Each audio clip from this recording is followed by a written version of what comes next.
Your Stellar Award-winning gospel radio station is 760 AM, The Gospel, WENO, Nashville. Welcome to the To The Point Show, a fast-paced program that focuses on hot-button national issues of the day and a whole lot more. And now it's time to get to the point. Good morning, Nashville. I'm Larry. Good morning. I'm Ron. And this is To The Point. We get to the point of your hot-button issues locally and national. Ron, how was your weekend? My weekend was great. Okay. All right. Okay. Here, what we got, Ron? We got the Predators. Yes, we do, but hold up one second. Okay, we got a special guest on the show today. A special guest? My friend, Our Michelle friend. Moore. She's an author. She's a leader, a speaker. How are you doing, Michelle? I am doing fantastic. How are you doing, Ron? Good morning, Michelle. I'm Larry. Good to have you. We're glad to have you on our show this morning. Hey, just chime in and get us up to speed on what you got going on, and we'll tell you what we got going on. That's right. That sounds like a great plan. Okay. Hey, okay, Ron. Predators, real quick. Predators, hot. When we go 2-3, we know game 6. I'm sorry, I don't know what's going on. Predators lost Saturday night in Smashville. I'm worried. They're headed back to Winnipeg. They're 2-3 in the series. They had a loss of 6-2 in Smashville, Tennessee. Michelle, are you a Predator fan? I am not. I watch no sports, and I have 2 boys. It's just something crazy, isn't it? Yes, that's amazing. That's amazing. How do you live without sports? But anyway, I guess you got to live. You got to live anyway. You do have to. You have to live. Hey, okay, we had a gunman over in Aubrey Mills Mall, Mr. Justin Goldson, charged in homicide, admitted to shooting and killing 22-year-old DeMarco Churchwell at Aubrey Mills Mall. That's a sad situation. Right I understand that he surrendered to a retired police officer who was just visiting the mall that day. Okay. This guy, I'm understanding these gentlemen had some kind of situation going on. They went back a few prior situations. It was not a terrorist situation. It was not a radical shooter. So this is Mr. Justin Goldston. And we'll come back to that because there's a lot going on in Nashville, Tennessee, and they're saying we're 5th in murders. 5th in the nation. Small Music City, Tennessee is 5th in the nation. Let's not hold on to that title. Spread the word. We do not want to be known for the murder capital of the United States. Matter of fact, the violence capital, murder capital, anything like that. Talk to somebody. Grab a hand. Grab a shoulder. Say something to somebody. Calm down. That's right. True. Anyway, hey, something ain't run over. But what caught my attention this weekend. Okay. I'm over the weekend, and I've stayed glued to my radio, my TV. Michelle, I don't know if you kept up with this, but the Russia investigation, the evidence, the no evidence of collusion, Mueller gets rebuked by a federal judge for saying, where is the evidence? Okay. You're going after our president. You're hindering our president. You're hindering the administration, and you're coming up into his courtroom with no evidence. I'm sorry. I understand he had a redacted form or sheet that had everything blacked out on what was going on or what the purpose of the actual, I guess the court hearing was about. Did you keep up with this at all, Michelle? Am I on yeah. The news. Now I may not watch sports, but I watch Fox News. Me and you both. And so the judge. I don't have this judge's name wrote down, but finally one of the judges said, "Wait a minute. You're coming in here and you got all this authority, and I understand that they arrested. They raided Trump's lawyer's house. Okay. They raided some months ago. This has been Paul Manafort's house. Took him out at gunpoint. Him and his wife out at gunpoint for the media's been very quiet on this. Most people don't know this, but Paul Manafort was cleared of these charges 13 years ago. And by the way, he was also cooperating. They leave that part out. Yes. He was cooperating, which is very key. Understanding. So Manafort was cooperating with the investigators. Why in the world would they go busting through his front door at 5 o'clock in the morning? No need. Unbelievable. It's unbelievable. Again, but what I'm so happy about, I'm so happy that this judge, somebody finally is saying, we're not just going to roll over and let you do. Basically, Robert Mueller and his team had unfettered power. Now, sometimes we take that for granted. We take this for granted in our everyday lives. Consider someone who has a grudge against you, listening audience, and they say, well, and they have that kind of power. They can come into your home, take you out of your home, take your wife, your kids, lock up your doors, and hold you at siege because it's a personal grudge. Because up to this point, there's no evidence of what they're claiming. There's no evidence. Yeah, well, we all know what's going on. There isn't going to be any evidence. No. Very clear. Right. They've been doing this for well over a year and a half. They've now, just this weekend, I read that it's absolutely coming from the Obama administration. And so this is all based on lies. Hillary Clinton paid for the dossier, and the dossier was the basis for even beginning all of this. And, of course, Comey, he leaked the stuff through the friends. Right. And in order to even have this all sparked, it's all been a coordinated attack, quite frankly.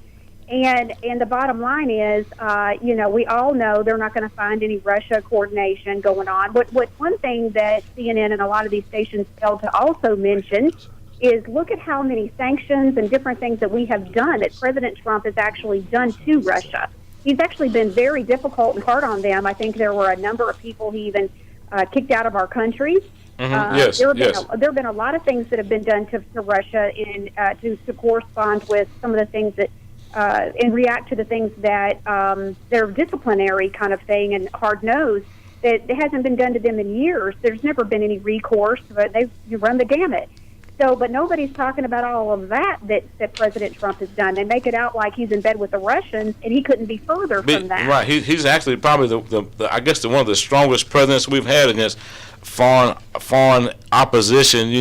And he's not quiet about it, but I guess the media keeps quiet about what he really does. And I want to say that I think that we had Giuliani on TV. And I heard this was kind of funny because I heard some commentary on this through another show, another host, and it was really, really good commentary. They said that Rudy Giuliani, when he came on the air, was kind of like maybe he had just ate dinner, maybe had a couple of drinks, and should not have said what he was saying. You know what I mean, Michelle? Did you follow that at all? Because he was just kind of babbling on, I think it was on the Sean Hannity show. He feels very comfortable. Rudy. I told my husband, I said, this is the best Sean Hannity show I've ever seen. This is awesome. And we have with us special guest Michelle Moore, a real estate expert, recipient of over 40 different awards, and also the host of WLAC's Power of Real Estate. Is that correct, Michelle? Yes, and so now it's a podcast. I'm not on the radio anymore. Okay. I do a national podcast, of course, but the Rudy Giuliani thing, I do believe he misspoke. Whether it was true or not, bottom line is about President Trump, and I don't know if you all feel like I do about this, but when it comes to our president, the bottom line is, I told my husband yesterday, I said, you can call the millions of supporters of our president and ask all of us if we believe that he had sexual encounter with Stormy Daniels, and we would all say, I really strongly believe every single one of us would say, yes, we believe he did. And then you can ask everybody, every single one of the millions of supporters, okay, do you care? No, right. I'm with you. I'm with you 100%. I'm with you on that 100%. That doesn't matter. That's his personal life. I mean, no, I'm sure not one person. He didn't do it while he was in the office, and he didn't do it in the White House. Big difference. They want to bring up Bill Clinton. Huge difference. Right. That's his personal life. None of us are perfect. We know that none of us are perfect. We don't have perfect lives, but I hope we do our job well, and the job that we're hired to do well, and that's all we can ask for. If I do Larry, yes, ma'am. Tell you something. Go ahead. So here, I think this is a very important point to be made. Mm-hmm. I'm gonna take it a step further. Go ahead. And this is a God moment for me. I'm a Christian. Yes, ma'am. I'm gonna share something with you. Okay. So the key point is that man did this over 10 years ago, and I'm gonna say this: praise Jesus that God will forgive and have the grace to not judge me on the things that I am repentant about and have asked for forgiveness from him on of the things that I did 10 years ago. Thank God I won't be judged. That's right. Amen. The person I was 10 years ago. Right. So okay, if it's good enough for God, don't you know it's good enough for me? Absolutely. It's be good enough for us all. So I have the grace and the mercy and the forgiveness, because the Bible does say God's grace is sufficient. So if we think about it, Larry and Ron, at the end of the day, that he's a different man. Yes. All accounts, even listening to what's the girl's name, the blonde that works for him that ran his campaign. She was on TV this morning. Kellyanne Conway. Kellyanne Conway. So Kellyanne even said the first thing he did was sit down when he realized about the Billy Bush tape and said, oh, my goodness, my daughter, my grandchildren. I am not that man anymore. Right. And so, you know what? And I believe that. I absolutely believe that story from Kellyanne. I absolutely believe that he's not that man. I believe God has gotten a hold of him. I believe God will continue to do a huge work in that man. I praise God for that and pray for that to happen every day. But I'm going to tell you, is he the man he was 10 years ago? No. I'm not. No, none of us are. We've all went through some sort of transformation over the 10-year, 20-year period. So, I mean, I'll take the president at his word as long as he's doing a great job for the American people. I guess some people, we don't see everything that we want to see as quickly as we want to see it with any job or any profession. But again, I got to agree with you on that, Michelle, wholeheartedly. And if he said that he's repented for it and moved on, I'll take him at his word for it. And who am I to judge him after he said he's repented? That's my question. People change and people grow. People change. Yes, and yes. we got to be careful about about judging and not having that grace and that mercy. There it is. Okay. There was a big difference with Bill Clinton. People want to bring up Bill Clinton. Bill Clinton, it was last week when Bill Clinton, was saying he didn't do it. And he did it in the White House while he was on the clock. Oh my goodness, Bill Clinton. I mean, can we talk about Bill Clinton? I mean, can we even go there? I mean, really, cause that's big. I mean, me and my brother were talking about that the other day, and there were so many things that built up over the years with Bill Clinton, and they wouldn't let these people on the news or on the talk shows to even give a comment. Hey, I got one question real quick, and I'm gonna let you go. Have you watched the new Roseanne Barr show? The new conservative? Yeah. I have not. I want to watch it, and I'm not gonna. We don't want to advertise. But said Roseanne's next episode is about getting Muslim neighbors, and I imagine that's gonna be a funny one.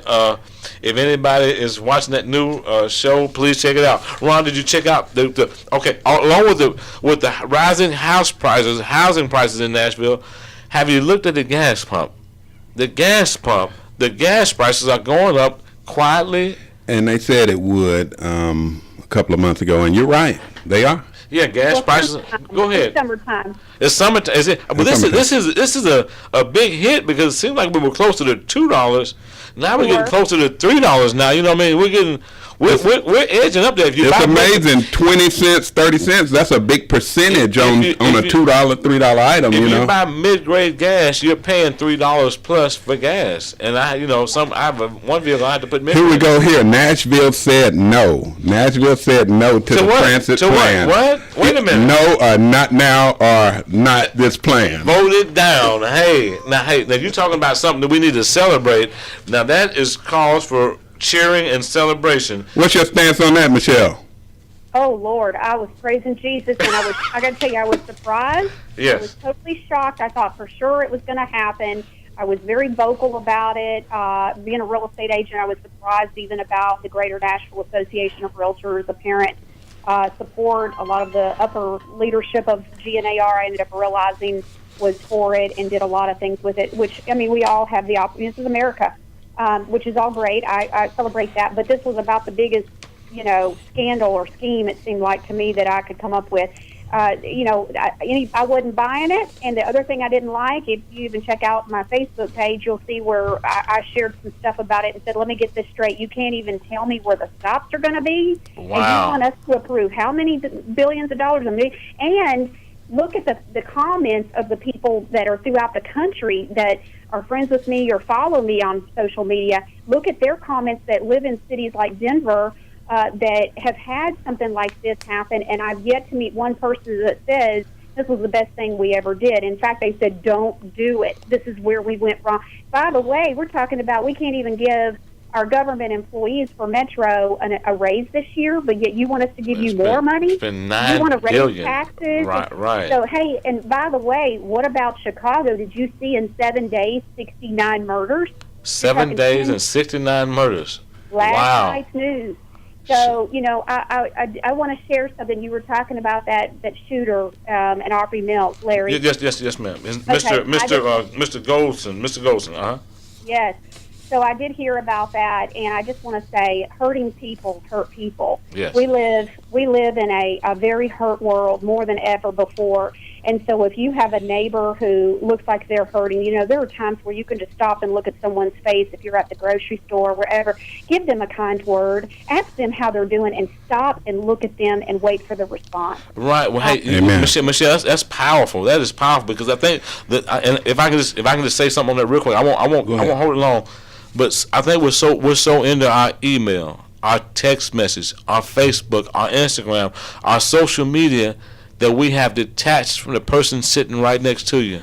The person the person walking past you. This morning, as I'm walking into the radio station, a gentleman was walking past me, and he almost got away, but I stopped and said, "Sir, how are you today?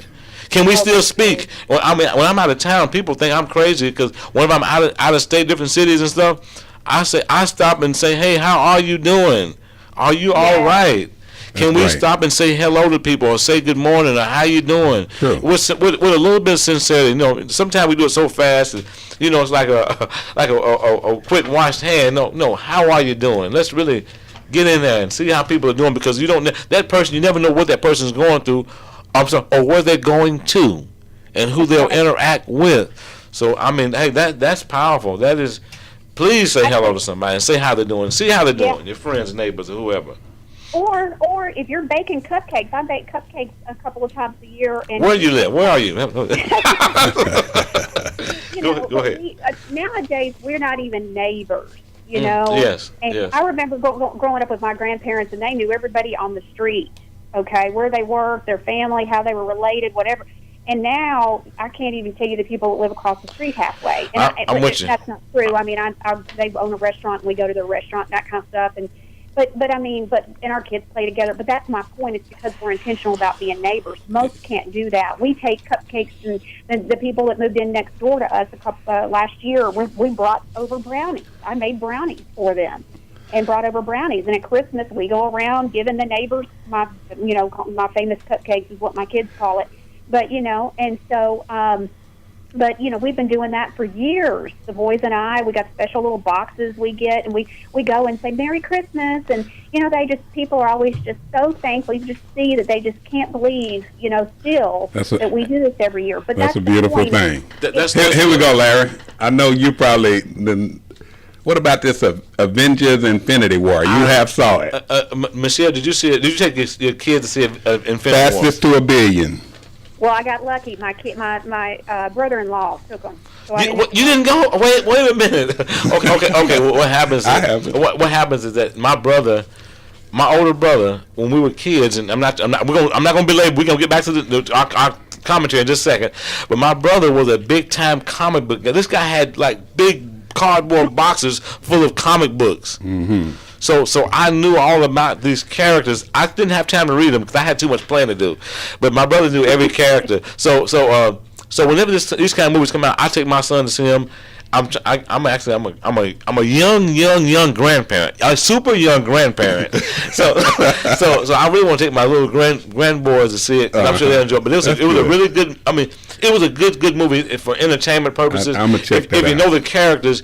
You might have some. Really can get more into it. Yeah, but it's a really good movie. But the fastest to $1 billion, and it says it's still holding strong at number one, and doesn't seem like it's going to be pushed aside anytime soon. So, Marvel Comics is doing an awesome job in putting out their product. I mean, hey, we need to follow that business model. I want to do a shout out to Nashville Motors, 4023 Dickerson Pike, Nashville, Tennessee, the home of the $500 down payment. Give them a call, 615-262-9367, 615-262-9367. Also, can we got to push this out. Russian okay, the Russians and Vladimir Putin, we got a little opposition. We're making a little noise here, and they're not being as friendly as they pretended to be. And we have what are we going to call this? Are we getting back into the Cold War? Is this what we want to call this? I mean, I don't know, because there's more going on, and there's not a lot being said in the news. I don't know why. Okay, we got protest uproar as Russian president begins his 4th term. So they're saying that the president in Russia is just like authoritarian, and he just keeps reelecting himself. And they say they're holding back the news where we don't know what's really going on. You know anything about that, Michelle? You know what? I don't know that there's really. I think there's absolutely some stuff going on that we don't know. But as far as I think right now, they're just like we were learning with North Korea. There were plenty of things going on for about a month or so that we didn't know what was going on. All of a sudden, South Korea and North Korea are shaking hands, going to be on the same time zone again. And, wow. And now this week, have you seen where North Korea is having this just blew my mind. I saw it on Saturday. Or yesterday, I can't remember, but news broke that the UN is sending emergency food and visiting the North Korea. They are saying that they suspect that 1 million North Koreans were starved to death. Oh my goodness! I'm sorry. I heard it. And people. This is something that people know nothing about. But now this is people that don't think I'm throwing go off deep end. But seriously. I knew somebody was talking to me, a South Korean person, and said somebody escaped North Korea, and were living close to their backyard in their yard, and was eating their dog food and was glad to get it. I'm sorry. So don't think for a second if something you hear about North Korea and how extreme the situation is over there. They live in that is far out, way out there.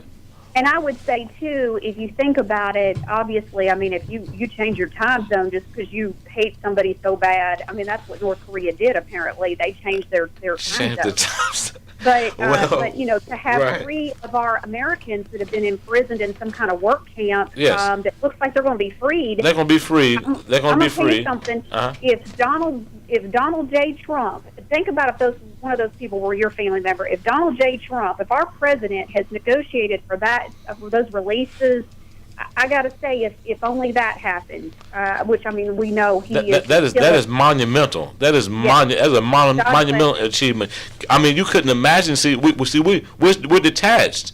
We're detached from each other. So detached. We think we're so close with social media, but we're so detached that we don't even think about those 3 people. Actually, I don't know if you remember, but there was a young man that came back from North Korea who had been tortured or something, and I think subsequently died. I can't remember his name, but I was just Warnberger or something like that. Yeah, and so we're so detached, we forget about that story, and so I was thinking in that situation and position.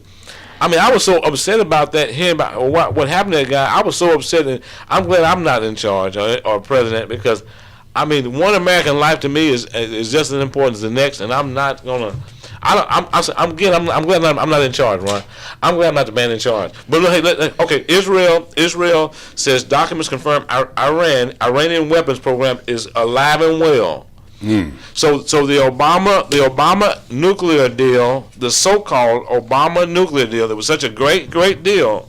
John Kerry, Barack Obama, and all this bunch, and all this money they gave, all these billions of dollars. They released and flew over, and I understand crates of cash, pallets of cash, flown overseas. So now this deal, these people are trying to make the next thing to blow up probably the whole Middle East. What do you think about that, Michelle? I think that we probably have no idea how corrupt the Obama administration was. I got an idea. Totally corrupt. I say that that basically what I call that administration, and I'm sorry, and I don't, and people get so upset with me, but Obama was a politician, and he was a good politician, but as far as the interests of the American people, I don't know that was his number one focus, in my humble opinion. And well, I mean, look at a lot of things that he did. I mean, he was taking, God out of everything he possibly could, and we're a country, whether you like it or not, we are a country that was founded on those principles. And hey, look, I'm just going to say this too. Don't be upset when another school shooting happens, because, if you're taking God out of school, what do you expect? I'm going to tell you right now, every morning I drop my kids off at their middle school, and you know what I do? I plead the blood of Jesus over every door. And my goodness. Hey. And so, no, do not. Now, I want to say something, so not to belabor this, but I do want to go back to something. So this morning I was reading. I read a lot of things. I get my news from a lot of places. I watch, like I said, I joked around about watching Fox News. Of course, I watch Fox News as well. Franklin Graham shared this. It seems that Cigna Healthcare has come out with a study, and it says that they're reporting that the loneliness is at an epidemic level. Loneliness. Loneliness. Yes, and and guess what generation is most of all? Many Americans are lonely, and Generation Z most of all. Generation Z. Lonely. Oh, I'm sorry. Okay, now hold on, Michelle. I'm sorry. I am not knowledgeable enough on my terms. We've got Generation X, Generation Z. We got. We've got I need to go to the age bracket here, because I think these people. I don't know basically, but I do know. And I'm sorry. I have children and I have grandchildren. Your grandchildren are Generation Z. What? So yeah, my kids are 10. I'm sorry, my kids are 12 and 13 right now. They're 20 months apart. Okay. They're both Generation Z. Now here is what is amazing though. I have already been hearing statistics over the last 6 months that say that it is already showing that Generation Z are going to be they're going to be more faith-based and have a stronger faith in Christ than Generation Y, which is the ones that are now in college and kind of like 30-ish. But what mid-30s, but all the way up that way. But what happens is, of course, none of us are alone. We've got Jesus, but the problem is, we've let our kids, many kids, grandkids in your case too, where they got their nose in their Xboxes, their cell phones, their tablets, all of that, and they're not learning how to communicate. My kids, we have time where the screens are off. I got to tell you, I cannot stand. I've been very vocal. I've even tweeted about it, and even let Olive Garden and Chili's know what I think about their little Zioff that they have on their tables in the restaurants that you can play games on. I'm like, families are trying to get disconnected from those electronics like us and go out to dinner, and then I got to deal with my kids asking, can I spend $1.99 for them to play video games? Like, no. Wow. This is our family time. Hey, Michelle, and I'm gonna reinforce what you're saying, but I'm gonna reinforce it in these terms. We got to wrap it up here pretty quick, but I'll reinforce it this way. And when communicating with each other, let's communicate with each other. We need to communicate, but we also need to teach communication. Yes. A lot of kids you come into contact with, when they say hello or hi, they're whispering. I'm Tom. Now, who are you? Speak up, speak loud, speak strong. Embrace who you are and let me embrace you. You embrace yourself and let me embrace you. I want to know who you are. I want to friend you. I want to communicate with you. Teach me something. Let me learn something. Michelle, we got to wrap it up here, Ron. Michelle, it's been a pleasure having you. Thanks so much for having Michelle on today, and we will have you back again. We want to get you in the studio, Michelle. Thank you, Michelle. And you can find more about her at NashvilleMichelle.com. NashvilleMichelle.com. Michelle, thank you again. And do we have any time? Are we completely out of time? Do we have 10 seconds? Ron, 10 seconds. Ron, you got cash for junk cars, 615-480-6473. Get cash today and that vehicle towed away, 615-480-6473. Thank you, Nashville. Thank you for tuning in to the To The Point Show. Like us on Facebook or visit our website, tothepointshow.com. Join us every Monday at 11 a.m. on 760 a.m. The Gospel. 760 a.m. The Gospel, the home for the mighty good day with the